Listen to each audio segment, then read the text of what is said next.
Hi guys, welcome back to another vlog. Firstly, andarki happy weekend. I really hope you guys are having a fun weekend.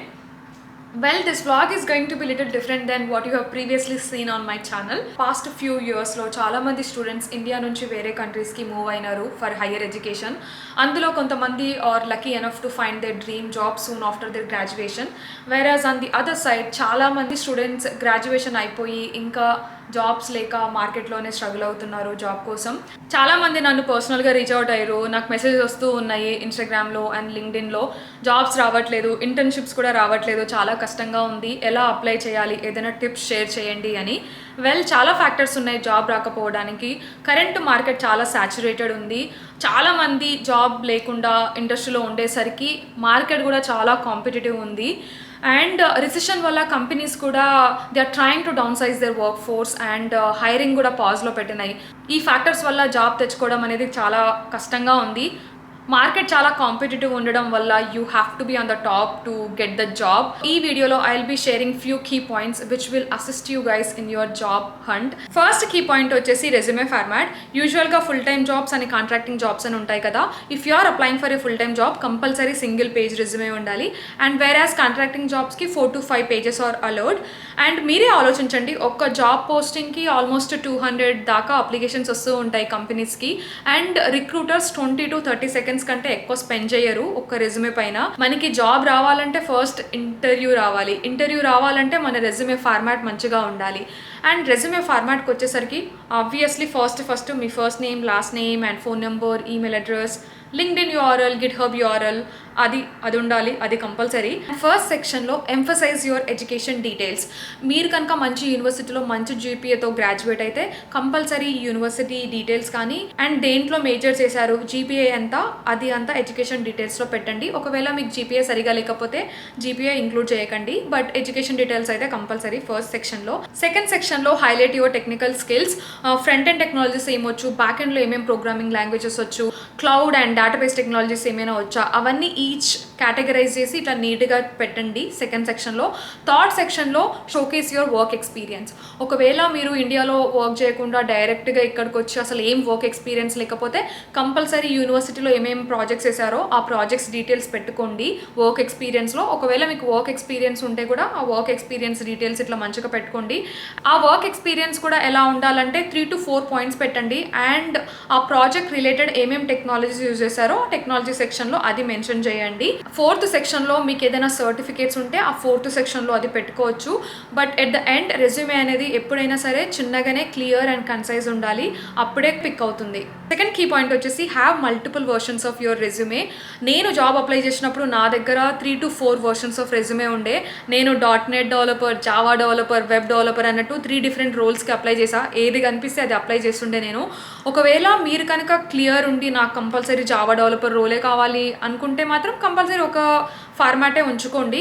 ఒకవేళ ఏదైనా పర్లేదు, ఏదైనా సరే నేర్చుకొని చేస్తా అనుకుంటే మాత్రం compulsory 3 to 4 versions of resume చూసుకోండి. అండ్ ఏ రోల్ పడితే ఆ రోల్కి అప్లై చేసుకోండి. థర్డ్ కీ పాయింట్ వచ్చేసి do your own research about the company before every interview. Let's just say me resume format మంచిగా ఉండి మీకు ఒకవేళ ఇంటర్వ్యూ కాల్ షెడ్యూల్ అయితే ఈచ్ ఇంటర్వ్యూలో కంపల్సరీ మీరు ఏ కంపెనీకి అయితే ఇంటర్వ్యూ ఇవ్వబోతున్నారో కంపెనీ రిలేటెడ్ క్వశ్చన్స్ అయితే కంపల్సరీ అడుగుతారు. సో మీరు ఏ కంపెనీకి అయితే ఇంటర్వ్యూ ఇవ్వబోతున్నారో అసలు ఆ కంపెనీ బిజినెస్ ఏంటి, వాళ్ళు ఏం చేస్తున్నారు, వాళ్ళ విజన్ అండ్ మిషన్ ఏంటి, వాళ్ళ కోర్ ప్రిన్సిపల్స్ ఏంటి, ఇవన్నీ కంపెనీ గురించి తెలుసుకొనే ఇంటర్వ్యూకి వెళ్ళండి. ఎందుకంటే కంపల్సరీ ఇంటర్వ్యూలో అడుగుతారు why are you applying for this company, what do you know about this company అన్నట్టు.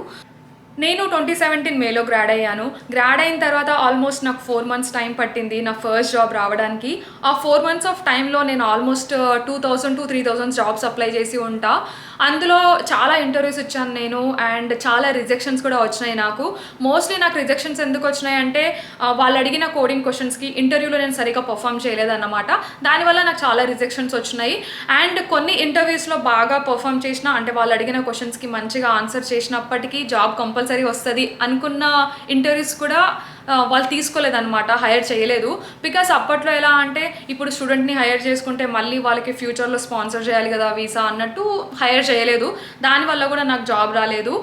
బట్ ఎనీవేస్ ఆ 4 months ఆఫ్ టైంలో I have seen lot of struggles, I have seen lot of rejections. And there were times I felt like నాకు ఎవరైనా friends ఉంటే బాగుండు ఇట్లా help చేయడానికి, ఎలా అప్లై చేయాలి, ఎలా ఇంటర్వ్యూస్ చేయాలి, what I'm I doing wrong, నాకు ఎందుకు రిజెక్షన్స్ వస్తున్నాయి అన్నట్టు చాలా స్ట్రగుల్ అండ్ చాలా కష్టాలు పడ్డా నేను ఆ టైంలో. ఫోర్త్ కీ పాయింట్ వచ్చేసి ప్రాక్టీస్ మాక్ ఇంటర్వ్యూస్. నేను చెప్పాను కదా నాకు చాలా రిజెక్షన్స్ వచ్చినాయని. మోస్ట్లీ ఎందుకంటే నేను ఇండియాలో బీటెక్ అయిపోగానే మాస్టర్స్ కోసం యూఎస్కి మూవ్ అయినా. సో నేను ఇండియాలో అసలు వర్క్ చేయలేదు. మాస్టర్స్ టైమ్స్లో కూడా పార్ట్ టైం చేసుకుంటా చదివినా కాబట్టి పెద్దగా ఫోకస్ చేయలేదు మాస్టర్స్ టైమ్స్లో కోడింగ్ పైన. దానివల్ల ఇంటర్వ్యూస్లో నేను చాలా నర్వస్ అయిపోతుండే అనమాట. ఏదైనా క్వశ్చన్స్ అడిగితే సరిగా ఆన్సర్ చేయకపోతుండే, దానివల్ల నాకు చాలా రిజెక్షన్స్ వచ్చినాయి. అప్పుడు I started doing mock interviews. అంటే రూమ్లో ఇట్లా మిర్రర్ ముందు నన్ను కూర్చొని నేనే క్వశ్చన్స్ అడిగి నేనే ఆన్సర్ చేస్తూ ఇట్లా మాక్ ఇంటర్వ్యూస్ చాలా ప్రిపేర్ అయినా అన్నమాట. దానివల్ల నాకు కాన్ఫిడెన్స్ కూడా ఇంప్రూవ్ అయింది. సో మీరు కూడా కంపల్సరీ మిమ్మల్ని మీరే క్వశ్చన్స్ అడిగి మిమ్మల్ని మీరే ఆన్సర్ చేసుకొని మాక్ ఇంటర్వ్యూ ఇస్తూ ఉండండి. అది మీ కాన్ఫిడెన్స్ని కంపల్సరీ బూస్ట్ చేస్తుంది. అది ఫోర్త్ పాయింట్ అనుకుంటా. ఫిఫ్త్ కీ పాయింట్ వచ్చేసి expand your social network. Networking అనేది చాలా ఇంపార్టెంట్. ఇక్కడనే కాదు ఏ కంట్రీలో అయినా సరే రెఫరల్స్ త్రూ జాబ్ రావడం చాలా ఈజీ. ఒక్కోసారి మనం ఇంటర్వ్యూ సరిగ్గా చేయకపోయినా కూడా గట్టి రెఫరల్ ఉంటే జాబ్ కంపల్సరీ వస్తుంది. మీకు ఒకవేళ రిలేటివ్స్ కానీ ఫ్రెండ్స్ కానీ ఆల్రెడీ ఉంటే వాళ్ళని అడగండి. వాళ్ళు ఆల్రెడీ చేస్తున్న కంపెనీస్లో రెఫర్ చేస్తారేమో, ఏదైనా ఓపెన్ పొజిషన్స్ ఉన్నాయో రెఫరల్స్ త్రూ జాబ్స్ తెచ్చుకోవడానికి ట్రై చేయండి. లేదు మాకు ఎవరు తెలియదు అనుకుంటే మాత్రం start attending social events. Event bright అనే ఒక యాప్ ఉంటుంది. It's very useful for students. ఆ యాప్లో ఎలా అంటే ఎవ్రీ సిటీలో ఏమేమి ఈవెంట్స్ ఉన్నాయి, ఏదైనా హైరింగ్ ఈవెంట్స్ ఉంటే కూడా అవన్నీ ఆ యాప్లో డీటెయిల్స్ ఉంటాయి అన్నమాట. సో కంపల్సరీ ఆ యాప్ డౌన్లోడ్ చేసుకోండి అండ్ ఈవెంట్స్కి అటెండ్ అవుతూ ఉండండి. So that you can expand your network. Let's say ఆ ఈవెంట్స్కి వెళ్ళినప్పుడు randomly if you meet someone who works for Amazon, వాళ్ళని అడగండి. Like don't be shy to ask. మీరు అడగండి వాళ్ళని, మీకు సో అండ్ సో టెక్నాలజీస్ వచ్చు, ఏమైనా ఓపెన్ పొజిషన్స్ ఉంటే ఆ టీంలో రెఫర్ చేయమని అడగండి. And of and random people చాలా హెల్ప్ అవుతారు. And some time it's not about who you are but rather who you know. So it's remember this and try to expand your networking. Sixth point వచ్చేసి provide an example of your work. నేను job సర్చ్లో ఉన్నప్పుడు నేను ఒక website create చేసిన నా ఓన్గా. 4 to 5 pages ఏదో పెట్టా ఆ వెబ్సైట్లో నేను. అండ్ ఫస్ట్ పేజ్ వచ్చేసి అబౌట్ మీ అన్నట్టు సెక్షన్ పెట్టి నా ఫోటో అండ్ నేను ఏ యూనివర్సిటీలో గ్రాడ్ అయ్యాను అండ్ మాస్టర్స్లో ఏమేమి కోర్సెస్ తీసుకున్నాను అన్నట్టు ఆ డీటెయిల్స్ అన్ని పెట్టా. సెకండ్ పేజ్లో నా వర్క్ ఎక్స్పీరియన్స్, నేను ఏమేమి ప్రాజెక్ట్స్ చేశాను, ఆ ప్రాజెక్ట్స్ అన్నిటి డీటెయిల్ అండ్ ఏమేమి టెక్నాలజీ యూజ్ చేసామో అవన్నీ పెట్టుకున్నాను నేను. అండ్ కాంటాక్ట్ మీ అన్నట్టు ఇంకో పేజ్ కూడా క్రియేట్ చేసి సింపుల్ అప్లికేషన్ క్రియేట్ చేశాను అన్నమాట. సో దట్ వాళ్ళకి తెలుస్తుంది కదా, అంటే మీరు ఒకవేళ ఎస్పెషల్లీ యూఐ టెక్నాలజీస్ ఏదైనా అప్లై చేస్తే ఓకే ఈ అమ్మాయికి వచ్చు ఆల్రెడీ ఇలాంటి వెబ్సైట్ క్రియేట్ చేసినట్టు వాళ్ళకు ఒక ఐడియా వస్తుంది కదా. సో అలా ఏదైనా క్రియేట్ చేసుకోండి. ఇంకొకటి ఇంపార్టెంట్ ఏంటంటే lead code, hacker rank and code force అని కొన్ని వెబ్సైట్స్ ఉంటాయి. ఆ వెబ్సైట్స్లో మనము ఏ కంపెనీస్ ఏమేమి క్వశ్చన్స్ యూజువల్గా అడుగుతారు అన్నట్టు కూడా చూడొచ్చు. అండ్ కొన్ని కంపెనీస్ మనం అసలు అందులో కాంట్రిబ్యూట్ చేస్తున్నామా, మన ర్యాంక్ ఎంత ఉంది, మనం ఎన్ని ప్రాబ్లమ్స్ సాల్వ్ చేసాము అది కూడా చెక్ చేస్తారు. So LeetCode or HackerRank కూడా అకౌంట్ క్రియేట్ చేసుకోండి. వెబ్సైట్లో ఎలా అంటే easy, medium and hard complexity level questions ఉంటాయి. ఒకవేళ మీడియం హార్డ్ కాదు అనుకుంటే కనీసం ఈజీ కాంప్లెక్సిటీ క్వశ్చన్స్ అయినా సాల్వ్ చేయడానికి ట్రై చేయండి. And compulsory LeetCode account అయితే కంపల్సరీ క్రియేట్ చేసుకోండి. వాటిలో కూడా క్వశ్చన్స్ ప్రాక్టీస్ చేయండి. అండ్ ఇంకొక 7 అనుకుంటా. 7th కీ పాయింట్ ఏంటంటే after every interview right down the interview questions. ఇది చాలా చాలా ఇంపార్టెంట్. ఇంటర్వ్యూ తర్వాత ఇంటర్వ్యూలో మిమ్మల్ని ఏమేమి క్వశ్చన్స్ అడిగారు, మీరు దేనికి ఆన్సర్ చేశారు, ఆ క్వశ్చన్స్ అన్నీ నోట్ డౌన్ చేసుకోండి. అండ్ ఇంటర్వ్యూ అయిపోగానే ఏ క్వశ్చన్స్కి అయితే మీరు రాంగ్ ఆన్సర్ ఇచ్చారో ఆ క్వశ్చన్స్కి రైట్ ఆన్సర్ ఏదో చూడండి. అప్పుడే నేర్చుకోండి ఇంటర్వ్యూ అయిపోయిన తర్వాత. సో దట్ నెక్స్ట్ ఇంటర్వ్యూలో ఒకవేళ మీకు రిపీటెడ్ క్వశ్చన్స్ ఉంటే మీరు ఆల్రెడీ ఆన్సర్ చేస్తారు కదా. ఒక్కొక్కసారి ఏంటంటే మనం ఇంటర్వ్యూ సరిగ్గా చేయకపోయినా కూడా if you are willing to show interest వాళ్ళు కంపల్సరీ హైర్ చేసుకుంటారు. So after every interview compulsory ఆ క్వశ్చన్స్ నోట్ డౌన్ చేసుకోండి. వాటికి ఆన్సర్స్ కూడా తెలుసుకొని ప్రిపేర్ అవ్వండి. ఇంకొక ఇంపార్టెంట్ పాయింట్ ఏంటంటే every interview starts with tell me about yourself, tell me about your most recent project అన్నట్టు అడుగుతారు. So about me and most recent project అనేది ఒక డాక్యుమెంట్ ప్రిపేర్ చేసుకోండి. అది కనుక మీరు మంచిగా చెప్తే, అంటే first impression is the best impression అంటారు కదా. సో ఫస్ట్ ఇంప్రెషన్ కొంచెం మంచిగా ఇస్తే వాళ్ళకు కూడా కొంచెం మంచి ఇంప్రెషన్ ఉంటుంది కదా. మనం వర్క్ ఎక్స్పీరియన్స్లో పెట్టే పాయింట్స్ కూడా చాలా జెనరిక్గా ఉండకూడదు. అంటే I worked on this project, I worked in a team, I worked in agile, ఇవన్నీ జెనరిక్ పాయింట్స్ అందరికీ తెలుసు. ఇలాంటివి పెట్టకండి. పాయింట్స్ ఎంత ప్రొఫెషనల్గా పెట్టాలి అంటే I develop this application, I have improve the performance of this application by this percentage. ఆ నెంబర్స్ కూడా మెన్షన్ చేస్తే వాళ్ళకి మంచి ఇంప్రెషన్ ఉంటుంది. సో వర్క్ ఎక్స్పీరియన్స్లో పెట్టే పాయింట్స్ మళ్ళీ టూ జెనరిక్గా కాకుండా కొంచెం ప్రొఫెషనల్గా పెట్టండి. అది కూడా మంచి ఇంప్రెషన్ని క్రియేట్ చేస్తుంది. 8th కీ పాయింట్ వచ్చేసి check if there is a university database. అన్ని యూనివర్సిటీస్కి ఉంటుందో లేదో నాకు తెలియదు, బట్ నేను గ్రాడ్ అయిన యూనివర్సిటీకి మాకు యూనివర్సిటీ వెబ్సైట్ ఉంటుండే అండ్ యూనివర్సిటీ డేటాబేస్ అని ఇంకొక అప్లికేషన్ ఉంటుండే అనమాట మాకు. సో ఆ అప్లికేషన్స్కి వెళ్ళినప్పుడు ఏ స్టేట్లో, ఏ సిటీస్లో, ఏ కంపెనీస్లో ఏమేమి ఓపెనింగ్స్ ఉన్నాయి, కాంట్రాక్టింగ్ రోల్స్ ఏమున్నాయి, full time, part time, internships అవన్నీ క్లియర్గా ఉంటుండే అనమాట. దానివల్ల కూడా నాకు చాలా కాల్స్ వచ్చినాయి యూనివర్సిటీ డేటాబేస్ నుంచి అప్లై చేసినప్పుడు నేను.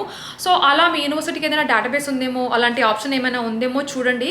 ఒకవేళ లేకపోతే reach out to your professors directly. మనకి యూజువల్గా టీచ్ చేసే ప్రొఫెసర్స్ మనకి టీచింగే కాకుండా వాళ్ళు బయట కూడా వాళ్ళకి కంపల్సరీ ఇట్లా జాబ్స్ ఉంటాయి. సో వాళ్ళు ఆల్రెడీ కంపెనీలో ఏమైనా ఓపెన్ పొజిషన్స్ ఉంటే ఆ ప్రొఫెసర్స్ని రెఫర్ చేయమని అడగండి. అలా కూడా మా సీనియర్స్కి చాలామందికి జాబ్స్ వచ్చినాయి, అందుకనే మీకు కూడా చెప్తున్నాను నేను. సో అదొక ఆప్షన్ కూడా ఎక్స్ప్లోర్ చేయండి. I think I covered all the points. నేను మర్చిపోవద్దు అన్నట్టు అన్ని పాయింట్స్ నోట్ డౌన్ చేసుకున్నా నా ల్యాప్టాప్లో. I think we pretty much covered everything. One important thing ఏంటంటే if you are a student try to do the internship. నేను చేసిన బిగ్గెస్ట్ మిస్టేక్ ఏంటంటే నేను ఇంటర్న్షిప్ చేయలేదు మాస్టర్స్ టైంలో. అంటే నేను చాలా ఇంటర్న్షిప్కి అప్లై చేశాను, బట్ నాకు ఒక్కడి కూడా రాలేదు. అండ్ అప్పట్లో ఏంటంటే నాకు ప్రాపర్ గైడెన్స్ లేదు, ఇట్లా రెజ్యూమే ఉండాలి, ఇలా అప్లై చేయాలి అన్నట్టు నాకు పెద్దగా గైడెన్స్ లేదు. దానివల్ల కూడా నేను సరిగా ఇవ్వలేదు ఇంటర్వ్యూస్, నాకు అట్లా రాలేదు. సో మీరైతే కంపల్సరీ ఈ టిప్స్ ఫాలో అవ్వండి, ఇలా రెజ్యూమే చేసుకోండి అండ్ ఇంటర్న్షిప్ కంపల్సరీ చేయండి. ఎందుకు చెప్తున్నానంటే ఒకవేళ మనం ఇంటర్న్షిప్ మంచిగా చేస్తే ఆ ఇంటర్న్షిపే ఫుల్ టైం జాబ్ లాగా కన్వర్ట్ అవుతుంది. ఈ స్ట్రగుల్స్ అన్నీ ఉండవు. సో కంపల్సరీ ఇంటర్న్షిప్ చేయడానికి ట్రై చేయండి. నన్ను అడిగితే ఒక 3-4 months పార్ట్ టైం చేయకపోయినా కూర్చొని గట్టిగా చదివి ఇంటర్న్షిప్ తెచ్చుకోండి. ఎందుకంటే మనం పార్ట్ టైం అంతా కష్టపడి చేసినా కూడా $10 to $12 కంటే ఎక్కువ ఇయ్యరు. అదే మనం ఇంటర్న్షిప్ చేస్తే ఆల్మోస్ట్ $20 to $25 వస్తాయి ఇంటర్న్షిప్ చేస్తే. సో ఆ అమౌంట్ అనేది మనం లివింగ్ ఎక్స్పెన్సెస్కి అండ్ కొంచెం అమౌంట్ మనం ట్యూషన్ ఫీ కూడా కట్టుకోవచ్చు. సో ఈ పార్ట్ టైం జాబ్లు ఇవన్నీ ఓకే చేస్తే, బట్ ఇంటర్న్షిప్కి ఎక్కువ ప్రియారిటీ ఇవ్వండి. ఇంటర్న్షిప్ చేయడానికి ట్రై చేయండి స్టూడెంట్గా ఉన్నప్పుడే. రెఫరల్స్ గురించి నేను మాట్లాడాను కదా ఈ వీడియోలో. లెట్స్ జస్ట్ సే మీకు ఎవరు రిలేటివ్స్ లేరు అండ్ ఫ్రెండ్స్ కూడా ఎవరు రెఫర్ చేయడానికి లేరు అనుకుంటే కనుక లింక్డ్ఇన్ని ప్రాపర్గా యూటిలైజ్ చేసుకోండి. LinkedIn is the best tool for job search. లింక్డ్ఇన్లో ఎలా అంటే లెట్స్ జస్ట్ సే మీరు బ్లూంబర్గ్కి అప్లై చేద్దాం అనుకుంటున్నారు. బ్లూంబర్గ్ అని టైప్ చేస్తే ఆ కంపెనీలో ఎవరెవరైతే వర్క్ చేస్తున్నారో వాళ్ళ లిస్ట్ వస్తుంది కదా. ఆ లిస్ట్లో నుంచి ఎవరైనా pick 1 person or 2 people, reach out to separate people, tell them to refer you for certain role, tell them like hey ఈ జాబ్ పోస్టింగ్ చూశాను నేను కంపెనీ వెబ్సైట్లో and I'm interested in that position, can you refer me అన్నట్టు నీ resume కూడా attach చేసి referral కోసం అడగండి. చాలామంది హెల్ప్ చేస్తారు. నాకు అట్లా ర్యాండమ్ పీపుల్ చాలామంది హెల్ప్ చేసారు అండ్ నాకు చాలా ఇంటర్వ్యూస్ కూడా అలానే వచ్చినాయి. నేను డిస్కస్ చేసిన జాబ్ టిప్స్ యూఎస్లో ఉన్న వాళ్ళకే అనే కాదు, ఎవరైనా స్టూడెంట్స్ ఆర్ ఇండియాలో ఉన్న వాళ్ళైనా ఎవరైనా సరే జాబ్ మార్కెట్లో ఉన్న వాళ్ళు, జాబ్ రాక స్ట్రగుల్ అవుతున్న వాళ్ళు ఈ టిప్స్ ఫాలో అవ్వండి. కంపల్సరీ మీకు హెల్ప్ అవుతుంది and I really hope you will find your dream job soon. ఈ వీడియో కంపల్సరీ మీ ఫ్రెండ్స్తో షేర్ చేయండి, లైక్ చేయండి అండ్ నెక్స్ట్ ఏ టాపిక్ పైన వీడియో చేయాలో కమెంట్ సెక్షన్లో చెప్పండి. And I will see you guys in the next vlog. Thank you.